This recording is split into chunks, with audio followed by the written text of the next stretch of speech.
तो 30 साल बाद एक बार फिर बेवर्ली हिल्स पुलिस डिपार्टमेंट के केस में अपनी टांग अड़ाने एक्सेल फोली वापस आ गया है। तो क्या ये फिल्म भी पिछली फिल्मों जितना एफक्यू रखती है? तो आइए बात करते हैं।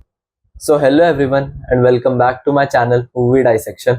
तो आज मैं 3 जुलाई को नेटफ्लिक्स पर रिलीज हुई Mark Molloy directed, Eddie Murphy, Joseph Gordon Levitt, जज Reinhold, John Ashton, Taylor Page और कई सारे एक्टर्स की starrer cop buddy action comedy drama film Beverly Hills Cop Axel F के बारे में बात करने वाला हूँ, जो कि बेवर्ली हिल्स कॉप फ्रेंचाइज की 4th पार्ट है, जिससे पहले कि इसका 3rd पार्ट आया था 94 में और अब उसके 30 साल बाद आया है इसका 4th पार्ट।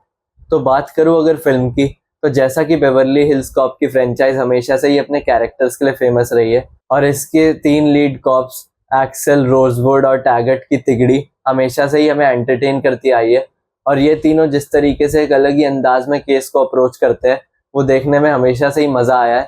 और इस फिल्म में भी हमें एक बार फिर से इन तीनों की तिगड़ी देखने को मिलती है। और सबसे अच्छी बात तो ये है कि तीनों ही एक्टर्स ने दोबारा से आकर अपने अपने कैरेक्टर्स को प्ले किया है।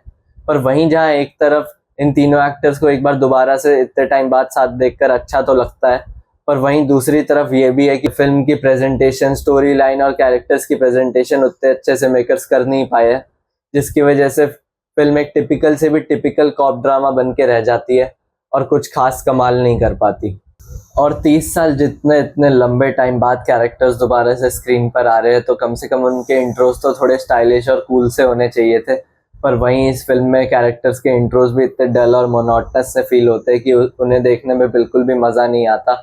और फिल्म में पिछली फिल्मों के भी कुछ आइकॉनिक मोमेंट्स रिक्रिएट करने की कोशिश की गई है, जो कि बस कोशिश ही रह जाती है और अचीवमेंट नहीं बन पाती। और फिल्म में एकमात्र चीज़ जो नॉस्टैल्जिया हिट करने में कामयाब रहती है वो है एक्सेल फोली का आइकॉनिक थीम म्यूज़िक। पर उस म्यूज़िक के साथ में भी जो विजुअल्स प्ले होते हैं वो इतने डल से और इतने बेकार से लगते हैं कि सीन्स में जो इम्पैक्ट होना चाहिए था वो इम्पैक्ट सीन्स में आ नहीं पाता। और बाकी यार बात करूँ कहानी की, तो कहानी तो वही है कि एक्सेल एक बार दोबारा से बेवर्ली हिल्स जाता है और इस बार उसकी एक बेटी भी है और वो लॉयर होती है।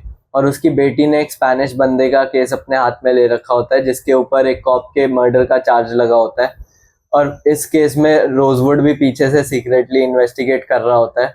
तो एक्सेल वहाँ जाके इस केस में वो भी उलझ जाता है और उसके बाद फिर वही केस सॉल्विंग, कार चेज और हेलीकॉप्टर क्रैश वगैरह ये सब हमें देखने को मिलता है। और वो सब भी कुछ ज़्यादा एक्साइटमेंट क्रिएट करने में कामयाब नहीं रहता। और जैसा कि मैंने बताया कि फिल्म में इस बार एक्सेल की एक बेटी भी है और एक्सेल और उसके बेटी के बीच में भी कई सारे इश्यूज चल रहे होते हैं। तो फिल्म में एक बाप बेटी वाला इमोशनल एंगल डालने की भी कोशिश की गई है, पर वो भी कुछ खास हिट नहीं करता। एंड बाकी बात करूँ अगर एक्टिंग की, तो सभी एक्टर्स ने अपने अपने रोल्स अच्छे तरीके से निभाए हैं और एक्टिंग डिपार्टमेंट की तरफ से कोई भी कमी नहीं है।